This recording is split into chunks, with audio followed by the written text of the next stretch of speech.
The rain started around 6 in the evening, the kind that comes sideways and doesn't apologize for it. I was walking back from the pharmacy on Clement Street, hood up, head down, thinking about nothing except getting home and taking my shoes off. That's when I saw her. She was standing at the corner of 6th and Clement, completely still, which was what made me notice her first. Everyone else was moving, ducking under awnings, jogging to their cars, cursing at their umbrellas. She just stood there. No umbrella, no hood, her white blouse soaked through to her collarbone, her silver hair plastered flat against her forehead. She was holding a piece of paper in both hands, but the rain had already turned it soft. Whatever was written on it was gone. I almost walked past her. I want to be honest about that.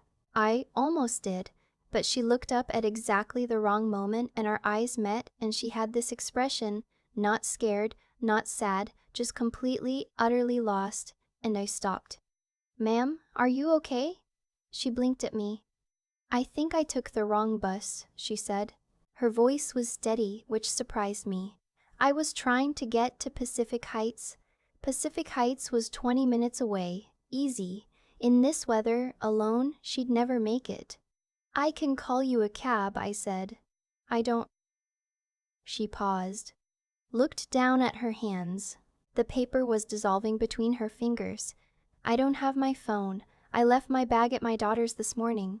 I looked at her shoes. Low heels, completely soaked through. Her coat, cream-colored, once, was clinging to her the way wet tissue paper clings to anything it touches. "Okay," I said. "Come on." I walked her to the covered entryway of a closed flower shop and called a cab from my phone. While we waited, I gave her my umbrella to hold, which she accepted without protesting, which told me she was colder than she was letting on. I found a granola bar in my jacket pocket and offered it to her, and she actually laughed, the first real expression I'd seen from her. "You're very kind," she said. "You'd do the same," I said. She looked at me for a moment in a way I couldn't quite read. "Would I?" she said softly.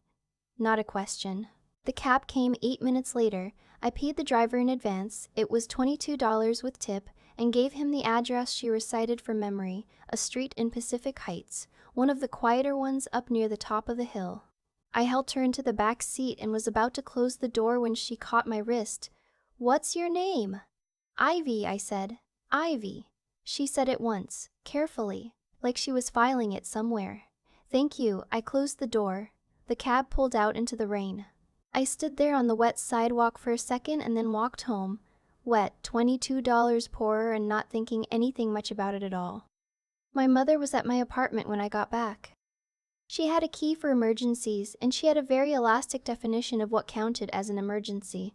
Tonight, apparently, the emergency was that she'd been in the neighborhood and wanted to talk about my sister's engagement party, which was in 3 weeks, and which I had been conscripted into helping plan without anyone technically asking me. She was sitting at my kitchen table with a glass of my wine and a yellow legal pad covered in her handwriting.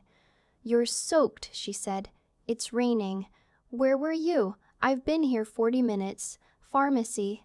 I dropped my keys on the counter and peeled off my jacket. Then I helped someone get a cab. My mother looked up from the legal pad. "Who?" "An older woman. She got turned around on the bus. She was standing in the rain without a phone." "Oh, Ivy." She set her pen down. "You gave money to a stranger." I called her a cab. She needed help. My mother had a particular expression she made when she thought I was being naive. A slight compression of her lips, a tilt of her head, like she was looking at a child who'd handed their lunch money to a grifter. She made it now. "You don't know anything about that woman," she said. She could have called her own family. She could have gone into any business and asked to use their phone. "People take advantage of girls like you, Ivy. You've always been to, Mom. I'm just saying, you work hard for your money. You don't need to be handing it out to strangers on street corners." She picked up her pen again. "Now, for the venue." I changed into dry clothes in my bedroom with the door closed and stood there for a second, looking at my ceiling. "Girls like you." She'd been saying some version of that my whole life. Girls like you get taken advantage of. Girls like you need to be smarter. What she meant was, girls like you are soft. And soft is a liability. I went back out and sat down and talked about the engagement party venue for an hour, and I didn't bring up the woman on the corner again. My sister Brooke was getting married to a man named Holt, who was perfectly nice and made a lot of money in commercial real estate and was exactly who our mother had always pictured for at least one of her daughters. I was a pediatric occupational therapist at a clinic in the Sunset District. I worked with kids, ages 2 to 12, mostly sensory processing stuff, some developmental delays. I loved my job. My mother found it not embarrassing exactly, but small. She'd never said that directly. She didn't have to. The engagement party went fine. I drove flowers from the wholesale market at 5 a.m. because I'd volunteered to, arranged them on tables in a rented hall in Marin, and stood in the corner during the party eating past appetizers and listening to Holt's family talk about their property portfolio. My mother floated past me at one point and touched my arm. "You look tired," she said. "I'm fine. You should put on a little more makeup. Brooke's future mother-in-law keeps asking if you're feeling well." I got a second glass of champagne. 2 weeks after the party, on a Tuesday, my clinic's front desk called me out of a session to tell me I had a visitor. Which was odd. No one ever visited me at work. I came out to the waiting room expecting, I don't know what. Not what I found. There was a woman sitting in one of the low chairs we kept for parents. She was in her 70s, silver-haired, wearing a camel coat that probably cost more than my monthly rent. She was looking at the finger paintings on the wall with genuine interest. It took me a full 3 seconds to recognize her. "Ruth," I said, except I didn't know her name yet, so what I actually said was, "Oh, you're the woman from—" She stood up. She was taller than I remembered, or maybe it was just the coat. "Clement Street," she said. "Yes." She smiled. "I'm Frances Caldwell. Frances Caldwell." I'd heard the name. Most people in San Francisco had heard the name Caldwell Family Foundation, the Caldwell wing at UCSF, the annual gala that appeared in the Chronicle Society pages. Her late husband had built half the office towers in the financial district in the 70s. She'd spent the 30 years since his death giving the money away systematically, clinic by clinic, school by school. I stared at her. "I hope this isn't inappropriate," she said. "I asked the cab driver for your name. Ivy isn't common enough to be difficult to find, not in a small professional community." She paused. "I wanted to thank you properly, and I wanted to ask you something." We sat in my tiny office, the one with the child-sized chairs I always had to apologize for, and she sat in one without any self-consciousness and folded her hands in her lap. "I've been looking for someone to run a small grants program," she said. "Community health. Pediatrics specifically. I've had 3 candidates and none of them understood the clinical side well enough to know which programs were worth funding." She tilted her head. "You do." I looked at her. "I'm a therapist, not a program administrator. You'd learn." She said it the way my mother said things too, matter of fact, no room for argument, but with a completely different energy behind it. Not dismissal, certainty. "Why me?" I said. She smiled again. "Because you paid $22 to put a stranger in a cab in the rain, and you didn't ask for anything in return, and you didn't tell anyone about it afterward expecting to be praised." She paused. "I also read your paper, the one you published in the OT Journal last spring, about early intervention in sensory processing disorder. It was very good." I had published that paper. It had 11 citations. My mother had never asked about it. "I'm not offering charity," Frances said, reading my face. "The salary is $112,000. There's a full benefits package. You'd work 3 days a week at the foundation, and you could keep your clinical hours if you wanted, part-time, which I think you should. It matters that whoever runs this program actually remembers what it's like to sit across from a child and their parent." I sat there for a moment in my small office with the finger paintings on the wall, and the child-sized chairs, and the sound of a kid laughing somewhere down the hallway. "Can I think about it?" I said. "Take as long as you need," she said. "Within reason." I didn't tell my family right away. I don't know why exactly. Maybe because it hadn't happened yet. Not really, and I didn't want to explain it before I understood it myself. Maybe because I knew how the conversation would go and I wasn't ready for it. I met with Frances twice more over the next 2 weeks. Her foundation had offices in a building in the Presidio, old army architecture converted to office space, with views of the bay out the north windows. She showed me the current grants portfolio, the pending applications, the evaluation rubrics her previous director had used. The work was real. I could see where it was weak, where it needed clinical knowledge to push past well-meaning bureaucratic language and find the programs actually serving kids. I said yes on a Wednesday afternoon. We shook hands in her office with the bay in the window behind her. I told my mother that Sunday at her house in Walnut Creek over dinner. I'd thought about how to frame it. I decided the only way was directly. "I've been offered a position at the Caldwell Family Foundation," I said. "I'm taking it." My mother looked up from her plate. "The what?" "Frances Caldwell's foundation, the one that funds pediatric health programs across the Bay Area." My sister Brooke glanced at Holt. He lifted an eyebrow. "How did that happen?" my mother said. I told her. The woman on Clement Street. The cab. The visit to the clinic. My mother listened with a very controlled expression, the kind she used when she was deciding how to respond. And she just offered you a job, she said, out of nowhere. She read my paper. She'd been looking for Ivy. My mother set her fork down. "Ivy, think about this. You don't know this woman. You helped her get a cab. That doesn't mean she isn't, I don't know, she could be. She's Frances Caldwell, Mom. I heard you. I'm saying, why would Frances Caldwell? Why would someone like that? Because she needed someone with clinical background and I have it," I said. "And because she said the paper was good." There was a silence. Brooke said carefully, "That's actually really impressive, Ivy." My mother picked her fork back up. "It just seems very sudden," she said.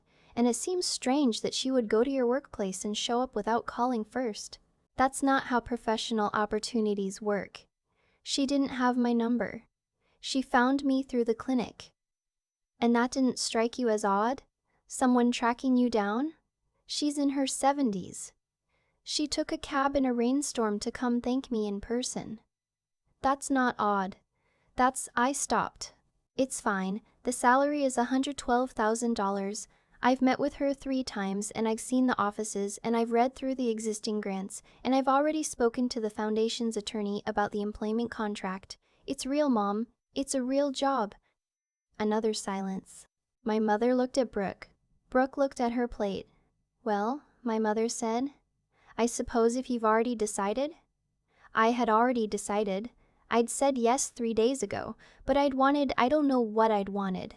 Something. The thing you always want from your mother even when you know better than to expect it. I drove home that night on 680 with the window cracked, the night air cold, the radio off. I thought about Frances sitting in the child-sized chair in my office without any self-consciousness at all. I thought about my mother's expression when she said it seemed strange. I thought about the woman on Clement Street in the rain, her white blouse soaked through, holding a piece of paper that was dissolving in her hands, the way she'd said, "Would I?" Not a question. I thought, I don't know, but I did. My first month at the foundation was overwhelming in the best way. There were 43 active grants, 9 pending applications, and a review cycle starting in 6 weeks. I kept 2 half-days a week at the clinic, Tuesdays and Thursdays, which Frances had specifically encouraged. "Keep your hands in it," she said. "You'll make better decisions if you do." She was right. She was right about most things.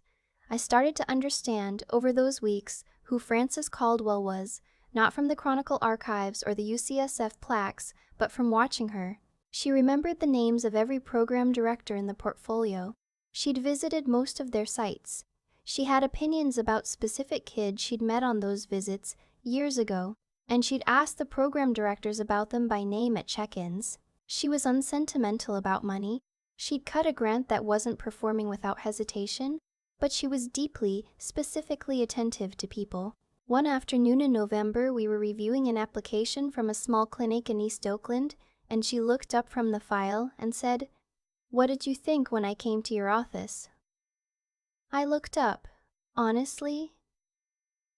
"Yes. I thought you might be eccentric," I said. "Rich and eccentric. I thought you might have imagined I'd done something more significant than I actually did. And now, I thought about it. Now I think you were just paying attention," I said. which is rarer than it should be.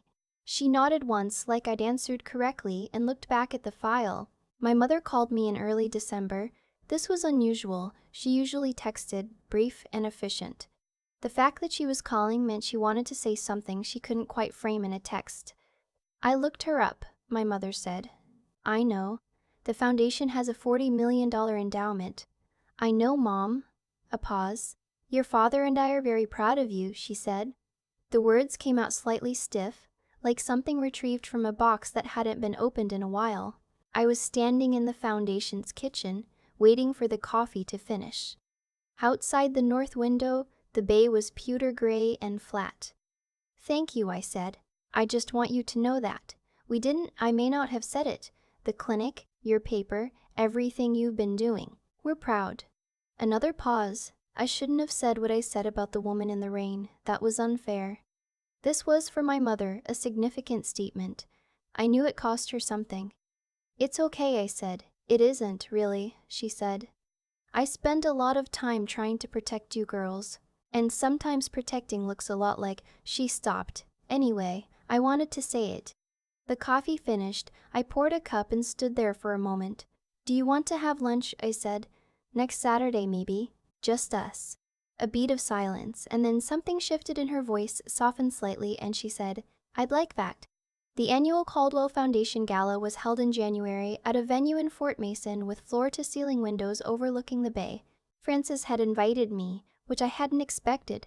I'd assumed it was board members and major donors, not first-year staff. But she said, You're part of the foundation now. Come. My sister came with me.